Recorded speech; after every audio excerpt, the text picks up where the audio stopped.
The video will identify the following key points. 1.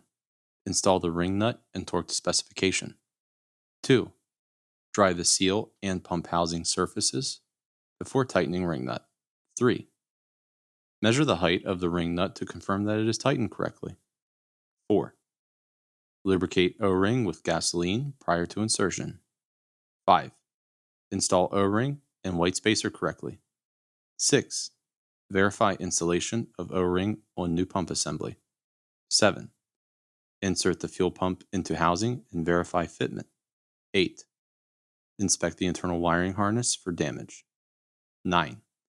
Identify issues related to fuel pump retaining nut installation, such as cross-threading, fuel pump clock position, and improper tightening. Hello, I'm David Kirby, Field Service Engineer with Subaru of America, and today I'd like to share with you some helpful tips and tricks for when installing a new fuel pump assembly into the models affected by the WRD-20R campaign.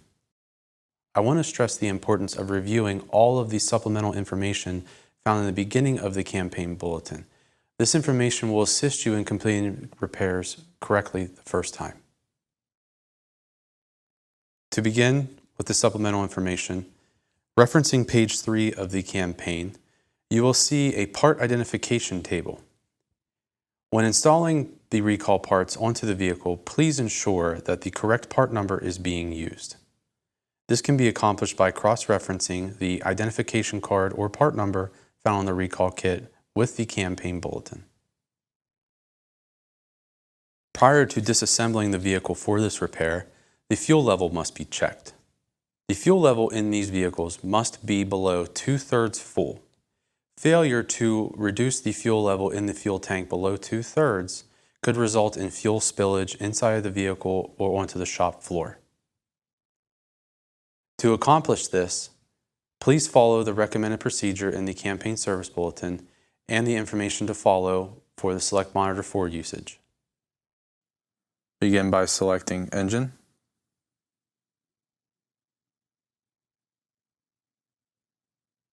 selecting Active Test, Fuel Pump Relay.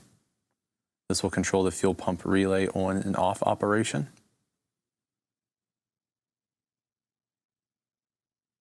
A suggestion here would be to select Fuel Level as your PID to review during the active test.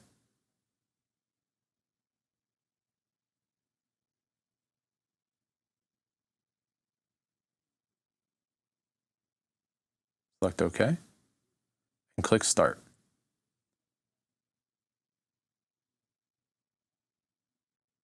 As you can see, the fuel level has decreased down to 2/3 full.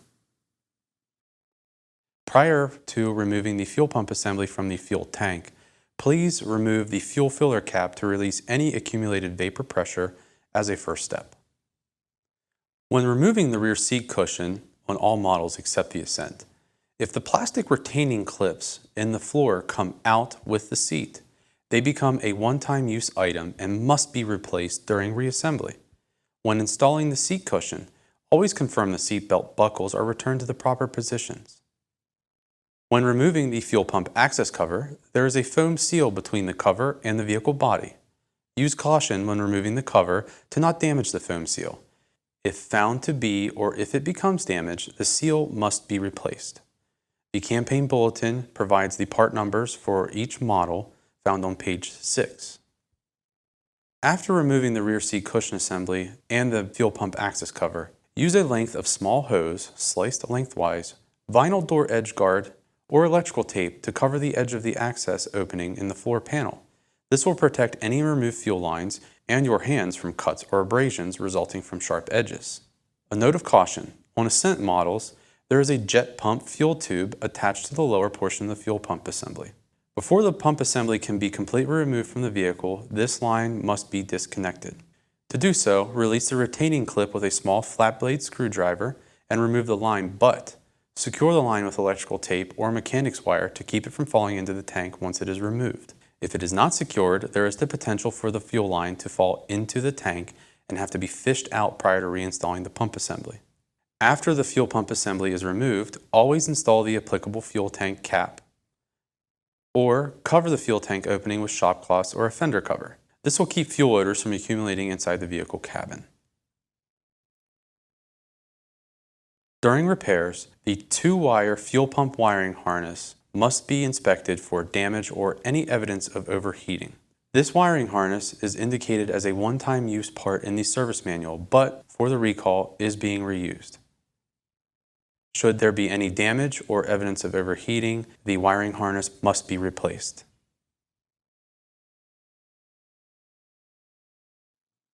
The following demonstration is the fuel pump removal process on a 2019 Outback with a 3.6-liter engine. The same tips and tricks can be used on all models. To begin disassembly, start by removing the level sensor and fuel pump wiring harness. Note the routing of the wiring harness. Using a flat tip screwdriver, you can depress the connector lock to remove the connectors, but use caution while depressing. Excessive force could damage the connectors.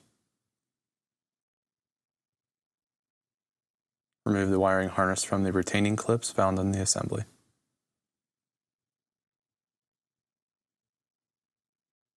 Note the orientation of the wiring harnesses in the retaining clips.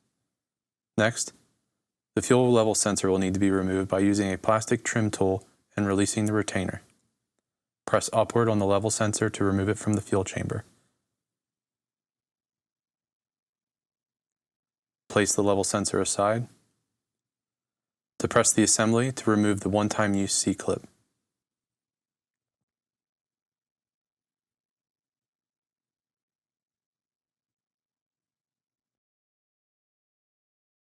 Once removed, release the retaining locks on the fuel pump chamber. Note, only move these enough to release the lock.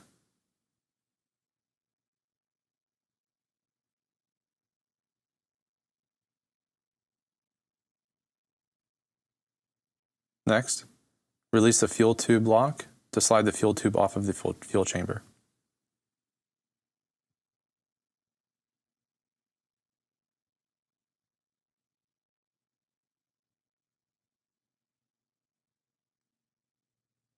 Carefully separate the fuel pump and fuel chamber assembly.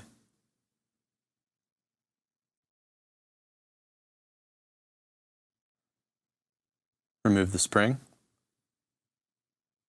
And now, using 2 flat blade screwdrivers, release the retaining claws surrounding the fuel pressure regulator. Some force will be required to release these, but please use caution.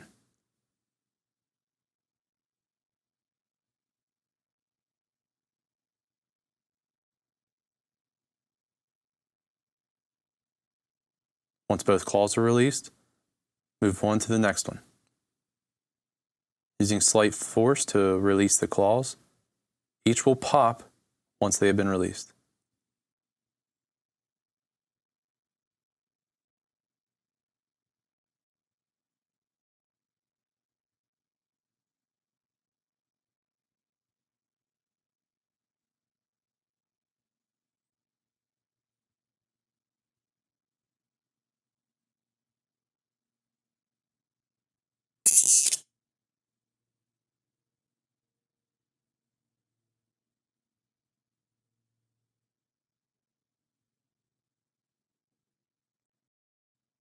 Once all are released, the fuel filter will fall off.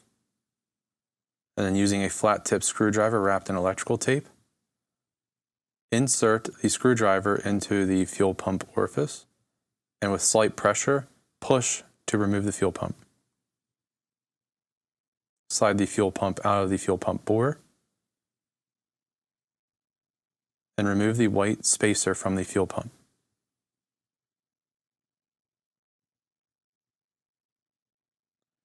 Note, the O-ring remained in the bore during disassembly. Use a plastic hook type tool to remove the fuel pump O-ring from the fuel pump bore. Carefully inspect the fuel pump wiring harness for evidence of damage, discoloration, overheating. Next, depress the connector lock and slide the fuel pump harness out of the fuel pump. To reassemble the unit, on the new fuel pump, ensure the new O-ring is installed and the white spacer has been transferred from the old pump to the new. Insert your fuel pump harness. Once in position, ensure it is fully seated by pulling slightly. Lubricate the O-ring with fuel prior to installation.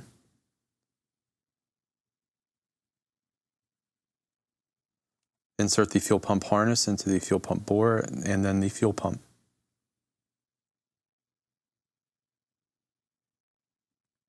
Line up the retaining claws and then begin applying even pressure to the base of the fuel pump. Some force may be required to install. Once secured into position, please ensure all retaining claws are locked into position. Next, install the new rubber cushions supplied in your recall kit into the fuel pump chamber.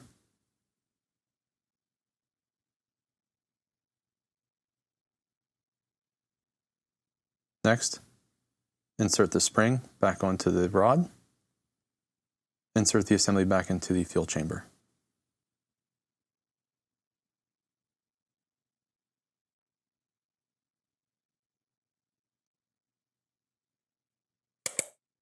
Inspect all retaining claws to ensure they are in the locked position.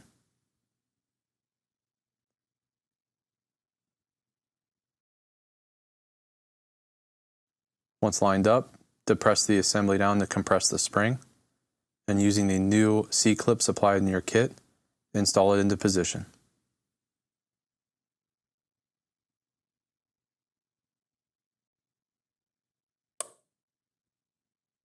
Secure the fuel tube back onto the fuel chamber.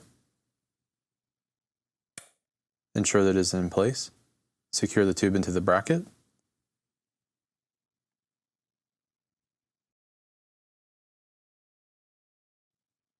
The level sensor is set into position. Push down. Ensure the retaining clip is in place. Install the level sensor harness into the securing clip. Next, install the fuel pump harness into the securing clip. Please note the fuel pump harness should be on the outside of the level sensor harness. Next, secure the level sensor harness into the securing clip. Then the fuel pump harness. Now, secure the connections back into place.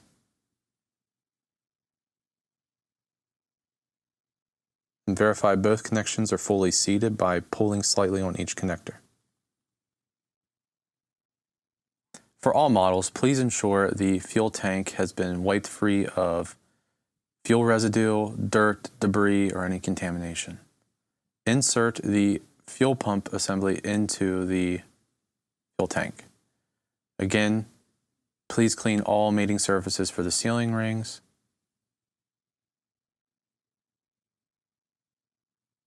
On Impreza models and the Ascent models, once the fuel pump is installed, install the sealing ring into position. Installation of this sealing ring after fuel pump installation reduces the chances of fuel contamination onto the sealing ring. Excess fuel on the sealing ring will allow the fuel pump to spin during the tightening sequence. Once the ring is into position and the fuel pump is indexed correctly, depress the pump into the tank and install the securing ring into position. Note, the securing ring on both the Ascent and Impreza models can be difficult. As shown here on the Impreza, start by popping one side of the securing ring onto the threads. On the opposing side, apply pressure until you hear an audible click and feel the securing ring fall into position. While tightening, please ensure the fuel pump does not spin. For detailed information on installing the lock ring onto the fuel tank, please refer to the campaign service procedures. Once hand tightened into position, Using the recommended special tool, tighten the lock ring as described in the campaign service procedures. For Impreza models, that is to 96 foot-pounds. While tightening, apply even pressure to the tool so the special tool does not pop off the lock ring. Failure to properly secure the lock ring into position could result in a customer comeback due to a fuel leak or check engine light.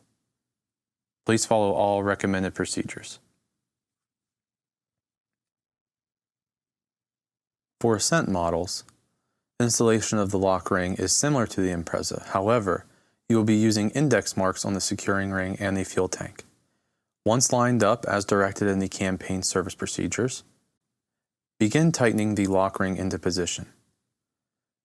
Please keep even pressure on top of the tool so as to not jump off of the lock ring.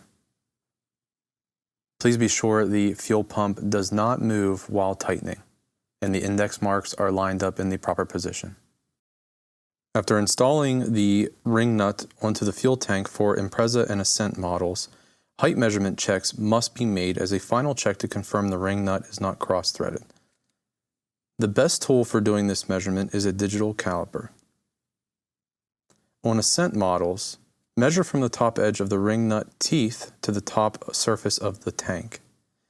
The specification for this measurement is 23.8 millimeters plus or minus 2.5 millimeters. This measurement must be performed in 3 positions around the ring nut. For Impreza models, the measurement is similar. However, all 3 measurements taken must be between 1.5 millimeters of each other. There is no height specification given for the ring nut to fuel tank surface. Thank you for taking the time to review these helpful tips and tricks. Please use these to your advantage when performing the repairs on the affected models. It is our top priority at Subaru of America that these vehicles are fixed right the first time. If you continue to experience difficulties with any of the repair processes, please review the campaign service procedures to ensure there is complete understanding step by step. Additionally, you can contact the Subaru of America Technical Helpline for further assistance. Thank you and have a great day.